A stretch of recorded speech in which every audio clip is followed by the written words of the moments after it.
Hey guys, Probo1701 here, and today we're going to talk about the Whittaker era. And my question to you is, do you like the Whittaker era or do you not like the Whittaker era? And why do you feel the way you do?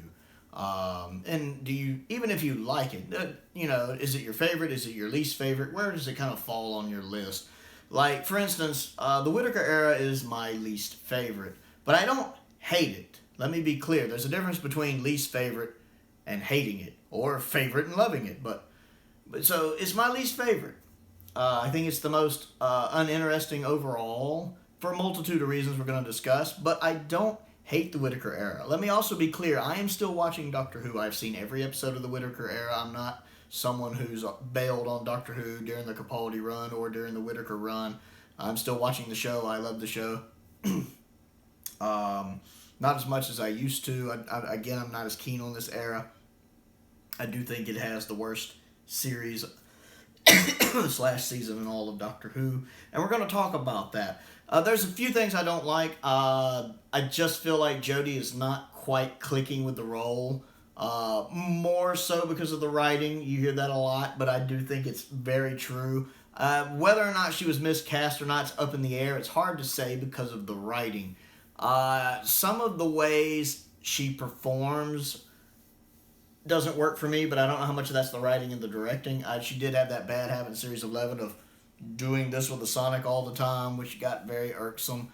I see where people make Tennant Smith comparisons. I don't think that's purposely done on her part, but I understand why people make the comparisons. The political stuff. Sometimes the political stuff is actually subtle, sometimes it's not. We talked in my review of Orphan 55 recently, The Good, the Bad, and the Stupid, I talked about how this era does tend to shove political messages down your throat. Part of that could be that social media is such more of a presence now that it's not just the episode that's giving you the political message, it's everybody on social media hammering on about it, doing that. Everywhere you turn on YouTube, Twitter, Facebook is, Doctor Who's shoving social media down your throat, down your throat, down your throat. So you might start to think, holy crap, they're shoving this down my throat. And Orphan 55 is a great example of them not being subtle at that. Praxis is another example of that. But then other times, I actually think it does it really subtly. Like, Can You Hear Me, for example? I remember reading later that it's very much about depression. It talks about depression. It's very much an allegory for depression. I never caught that when I was listening to Can You Hear Me? I never picked up on that at all. But a lot of people seem to have picked up on that. So I think that's actually very subtle. And again, depression is not so much a political thing. But I like the subtlety that was in that, because I didn't pick up on it at all. Let's go through, though, real quick. And we'll look at it. I actually got it pulled up on my Xbox because from Series 10 onward, I own them digitally.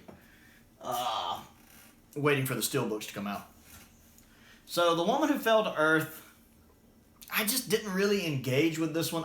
First off, I don't like the villain. I do like the Tim Shaw joke. Don't really like the villain. Found it uninteresting. Find the one guy who was trying to trap it because his sister disappeared was stupid. It's like he goes through all this trouble to set up where he can meet this guy. Then he has no weapons. He just has like a crowbar or fire extinguisher or whatever he picks up. Man, I'd have been there with a tank. Or a shotgun, or a machine gun. Man, I'd have been like Rambo, or something. So he's kind of dumb. But Jodie she doesn't really click in the role in her first episode, which is fair. A lot of doctors don't. Some doctors hit it from the go, like Matt Smith and Tom Baker and John Pertwee and Patrick Troughton. Some don't. Even Tennant took a little while, really his second season, before he firmly got settled into the role. And I think Whittaker's the same way. I think she just doesn't quite get it here. Her little speech to Tim Shaw at the end, leave while you still have a chance or whatever, doesn't really work for me. Yaz, I like Yaz, but it's more because of what they've done with her in Series 12. They don't do much with her in 11. I like Graham. I don't really care much for Ryan. I like the relationship between Graham and Ryan, but I don't really care much for Ryan. I feel like they didn't do a lot with him. The Ghost Monument, to be fair, I need to rewatch. I like the guest actors that were on the planet, the guy and the girl who were the hunters that ended up tying to win. I liked them. I love the idea of the bandages being alive. It reminds me of a scene in Thundercats when Lion-O's trying to get into Mumra's tomb and he gets attacked by living bandages off mummies. So I like that, but I love the fact the monument was the TARDIS. But I'm not sure. I think I like the Ghost Monument though, but I need to give it a rewatch. Rosa's not bad. I actually do think Rosa's good overall. Not great by any means, but good. It's extremely unnecessary. This is part where people talk about how Series 11 is very preachy. Very preachy. A lot of people feel it's really trying to bash down the stereotypical heterosexual white male. And I'm not going to say whether it is or it isn't. I have no idea. I don't think any one episode really points to that, but if you look at everything that happens over the course of Series 11, I think you can make an argument for it. But I think you can make an argument against it too. But it makes sense why in Rosa the villain is like an old school looking white male. He would be the one angry about the situation, so it makes sense why he's the bad guy. I think the actress who plays Rosa does a really good job. I've talked before about I don't like how the people portraying the characters in the South feel like real characters. They feel very cartoonish, very caricaturish as someone who lives in the South. I was a bit offended by that. The Southern accents weren't too great either. Yeah, I actually did get a bit offended by the caricaturish, cartoonish nature of the characters. Because while I can believe there were people who really were pricks like that back then, I don't believe literally everyone was. But it's still a good moment. The little scene at the end when Rosa has her moment, it's really well done. Really great music there. Arachnids in the UK is awful. I really didn't need the Donald Trump political commentary. Again, this is a good example of Doctor Who politics being way too heavy-handed. Why the hell does the BBC want to dunk on Trump? Like, seriously, dunk on the people in your own country. Leave mine alone. Trust me, I have enough people here who dunked on Trump. And it just seems unnecessary. I don't find the episode interesting. I think it's Planet of the Spiders is way better. I don't find the Doctor engaging in it. She gets on to Trump for killing one of them, but then she kills all the others by luring them in there and blowing them up or whatever. Whatever the conundrum is, uninteresting. First off, the little actual pating or whatever looks like they're trying to do their own little baby Yoda to sell plushies or whatever. And I can't remember if this came out before or after the first season of Mandalorian, but it makes me think they were trying to do a baby Yoda thing because that became really popular for a minute. Everybody wanted to do baby this, cute this, so they could sell merchandise. I do like the part where it throws up the sonic screwdriver, but I didn't find the story interesting. The whole pregnant man thing really irritated me because it really does seem like this is, I think, if anybody wanted to argue about this season breaking down the stereotypical white male, I think the argument would be made here because not only do they make him pregnant, they make him so pansy and wishy-washy and like literally I was just annoyed. I found the character annoying, just absolutely annoying and very off-putting in an episode that's already uninteresting. Demons of the Punjab is good. I need to rewatch it because I really liked it the first time I watched it. I don't think it's great by any means, but I enjoyed it. It was a fun watch, and I do need to watch it again. Kerblam is the same way. Kerblam's probably my favorite of the season, but it's not great by any means. It's just good. It's really good. I know some people think it's sending a mixed message. I don't see that. Because I don't go into these things looking for the compare. This is a political story talking about Amazon. Ha ha ha. Hey, wait, I'm confused. So, what was the political statement they were trying to make? Maybe they weren't trying to make a political statement. Maybe they were just trying to do a story with a nice twist ending that for me works. Not everything is a political statement. Sometimes they just want to tell a story. And I like Kerblam. I found it interesting. I didn't like that the one girl died because I liked her. And that kind of sucked, especially that she died unhappy like that. But it is what it is. The Witchfinders, I don't really care for the Witchfinders, honestly. But I love the guy playing James the First. I love him. He's great. He makes James so interesting to watch. I really want them to bring him back in another episode. He's so much fun. He makes the episode watchable. Other than that, I didn't care for it. It takes you away. I don't like this episode, but let me say one thing. I like that it's different. It tries something new. And I love when Doctor Who tries to break boundaries and do something it hasn't really done before. I will give it points for originality, but I don't really care for the end product, especially talking to Grace as a frog at the end. While I like the concept and what it tried to do, I respect what it tried to do, ultimately I found the episode uninteresting. And then the series finale is just uninteresting. You bring back the uninteresting villain from the first story, and he's still uninteresting. And it's a perfect example of the Doctor causing problems. Because the Doctor's the one who sent him to these people. They've been worshiping him for thousands of years. So the first female Doctor in her very first story caused more problems than good. Yay. And I just found the story uninteresting, although it had some nice moments between Graham and Ryan, which I liked. The problem with Series 11 overall is it is quite possibly the only series in Doctor Who, arguably, that has no standout story. Because there's no standout. There's no just one story. Almost every season or series of Doctor Who has that one story you can point to going, that one's amazing, that one's a classic, that one's a masterpiece, that one's really good. Arguably. Series 11 has none. It does not have a single story to really stand on, in my opinion, that's just solid. It has 3 maybe good ones, 3 or 4, but no, great masterpiece ones. Now, there's a couple other seasons you can argue that for. Season 16 from Classic Who, even though I think Pirate Planet and Ribos Operations are really great, I don't think they're bona fide classics. Season 20, if you don't count 5 Doctors, because 5 Doctors is amazing. But if you don't count 5 Doctors, you can make that argument, I think, for Season 20. And maybe Season 23, although I think Mysterious Planet's better than anything in Series 11. But you can make that argument for Series 23. But definitely in the modern series especially, it's the only series, I think, that doesn't have just that one you can point to and say, that's a classic.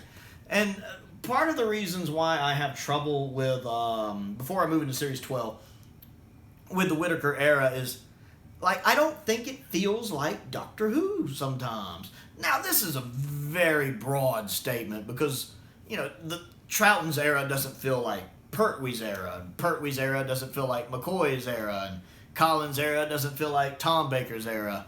Even in Classic Who, the eras feel differently. So it's a very not fair statement to make. But just like Capaldi's era doesn't feel like Eccleston's era, But I feel like the Whittaker era just feels different. It doesn't always feel like, often, it doesn't really feel like Doctor Who. Now, part of that could be the cinematography they use now is so different. And looks gorgeous, by the way. Both Series 11 and Series 12 look gorgeous. But they don't look like Doctor Who. They don't feel like Doctor Who. And I can't really, I don't know if I can really explain what I mean by that, but I almost feel like I'm watching a different show sometimes. I don't feel like I'm watching Doctor Who. Now, that is a subjective statement. One of my subscribers that I not only know from here, but I also know him on the Doctor Who merchandise forum, Bobby. Bobby loves Series 11. He's a huge fan of Series 11. He didn't like the Capaldi era. To him, the Whittaker era, especially Series 11, has been a return to form because Series 11 reminds him a lot of Classic Who. Interesting take. And I get what he means in the sense that there's no seasonal arc, which I actually like about Series 11. I like the fact that there's not really a seasonal arc because I'm kind of over seasonal arcs at this point, and mystery boxes and all that. I really do want Doctor Who to get away from that. It is kind of annoying. But for him, Series 11 feels closer to Classic Who than most of modern Who has done.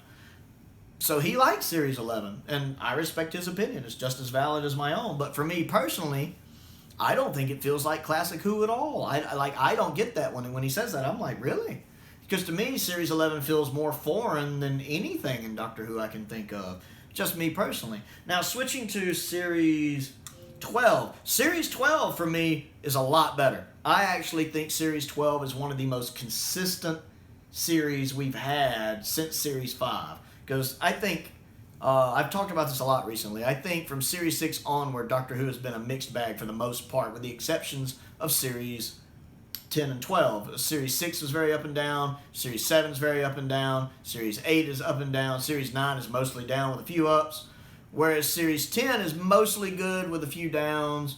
Series 11 is pretty much all down for the most part.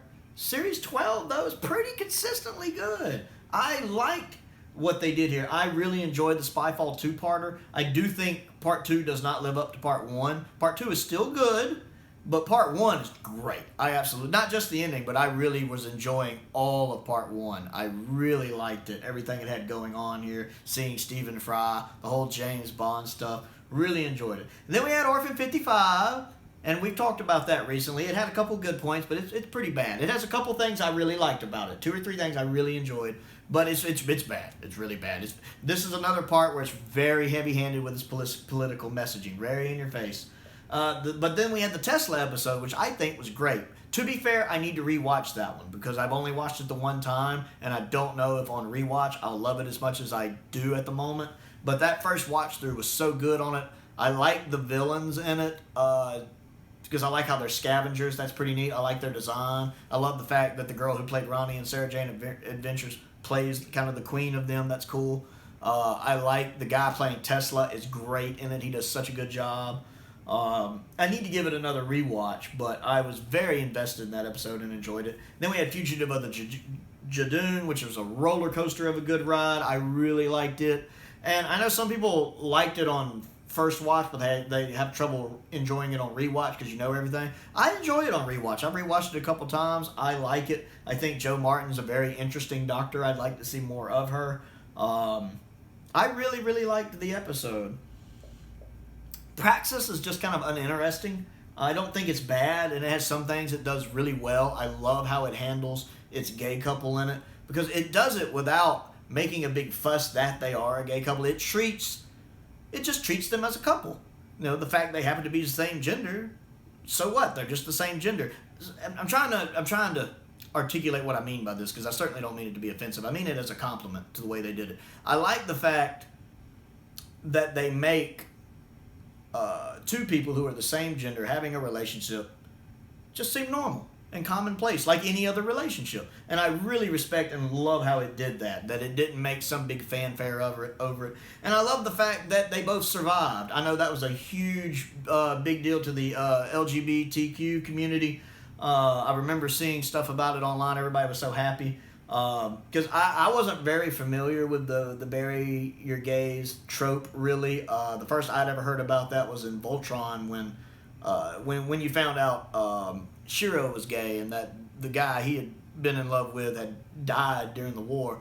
I remember there was a lot of backlash over that, and I didn't understand it until I started kind of researching about it, and I found out that was a thing. The whole bury your gays thing was a thing. So apparently this was a really big deal for the LGBTQ community to have both of them survive, and I'm glad that they had that and that they were able to have something to celebrate there. I like the design of the people in the gas mask, the creatures. They look genuinely creepy. I thought that was really well done. But overall, I found the story uninteresting. I didn't like how the one girl whose friend died, she's upset about it for like a second, and then she's never upset about it again the whole story. She's like, oh, my friend died. I'm hurt. Okay, I'm over it. So that kind of put me off. But again, I just think overall it's okay. It's not bad. It's just okay.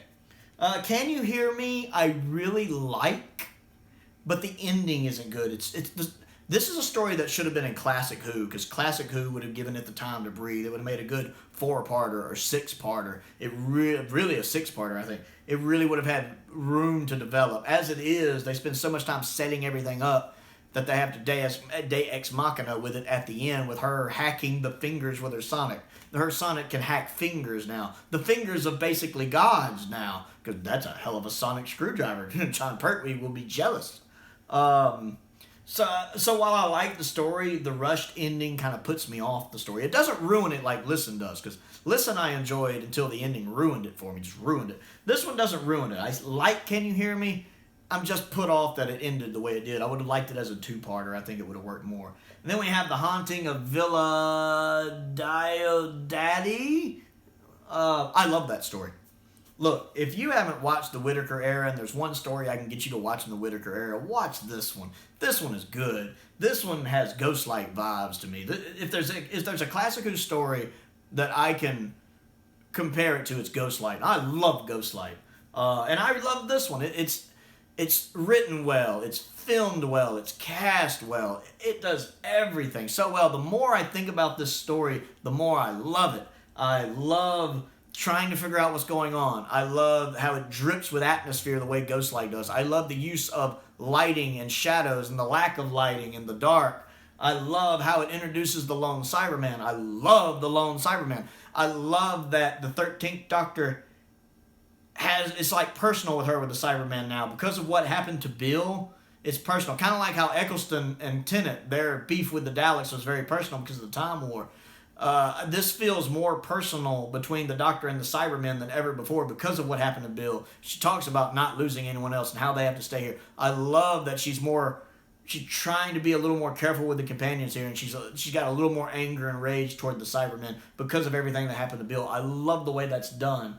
I think it's a really good episode of Doctor Who. Not just a good episode of the Whittaker era, a really good episode of Doctor Who. And I stand by that. And Ascension of the Cybermen, I really like. I really enjoy it. I think it was a good setup for the finale. I really like everything there. I love the cyber design of the Cybermen. I love that new cyber design that have the classic face from the Invasion, Revenge of the Cybermen face, because that's the Invasion, Revenge of the Cybermen are probably my favorite design. So I love they have that retro face and their bodies. Really, really good. And unfortunately, Timeless Children is awful. Not just because of the retcon stuff. I mean, that kind of annoys me too.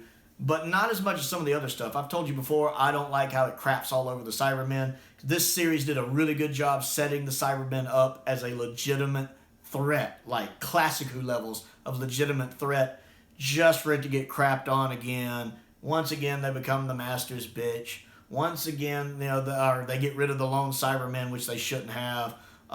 Then we get the Cyber Time Lords, which is a stupid idea. As much as I like their design, because it seems like a design the Master would give them, it's a stupid idea, which I hate. Then we have the Doctor go into the Matrix, and she breaks the Matrix with her mind, which is stupid considering the Matrix has so many Time Lord minds in it. She shouldn't be able to break it with just hers, but whatever. There's so much in that episode. There's so much in the Timeless Children that the more you think about, the more it doesn't really make sense. Yeah, it's a bit of a letdown. But while I think the Whittaker era, in its two series, they're very different series, and while one I don't care for and the other one I really like, it still doesn't feel like Doctor Who. At the end of the day, my biggest problem with the Whittaker era, again, part of it is the writing, but it's just that I don't feel like I'm watching Doctor Who. And again, that's not quite fair, because watching Sylvester McCoy Doctor Who doesn't feel like watching John Pertwee Doctor Who, and watching Colin Baker Doctor Who doesn't feel like watching William Hartnell Doctor Who. Doctor Who does change and evolve, and all the eras are very different.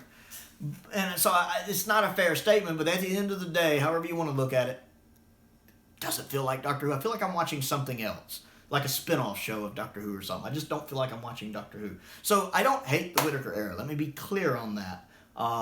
It's just my least favorite. But I am looking forward to Series 13 to see if Series 13 can turn it around. So let me know what you think of the Whittaker era, whether you like it, whether you don't like it, if it's your favorite, if it's your least favorite, why you feel the way you do, which episodes you like from it, which episodes you don't like from it, and again, why you feel the way you do. Other things to do, I do have a couple polls going on right now on my Patreon that are open to the public through July. There are two of them voting on Doctors that I'm going to be reviewing. One is a runoff from my classic Doctor vote. It's got the 2nd, 6th, and 7th Doctors in it. The other one is a vote on which modern series Doctor I will be voting, which one I'll be doing a review on between 9, 10, 11, 12, 13, War, and Fugitive Doctors. So check that out. There's a link to that in the description below to my Patreon. And feel free to join as well. My entry-level tier is only $2 a month. I do have a $5 tier, $10 tier, $15 tier, $20 tier. That gets you different rewards and different things and different access to stuff. Anyone who joins at any level does get a free video request if you're interested in something you would like to see me do a review on. Don't forget to click the like button. Don't forget to click the subscribe button. I'd like to reach 1,000 subscribers because there's a lot of stuff that opens up you can do with community posts and community pictures and stuff when you hit that 1,000. So I'm slowly working my way towards that. Most importantly, though, I really do appreciate you watching, and you have a great day.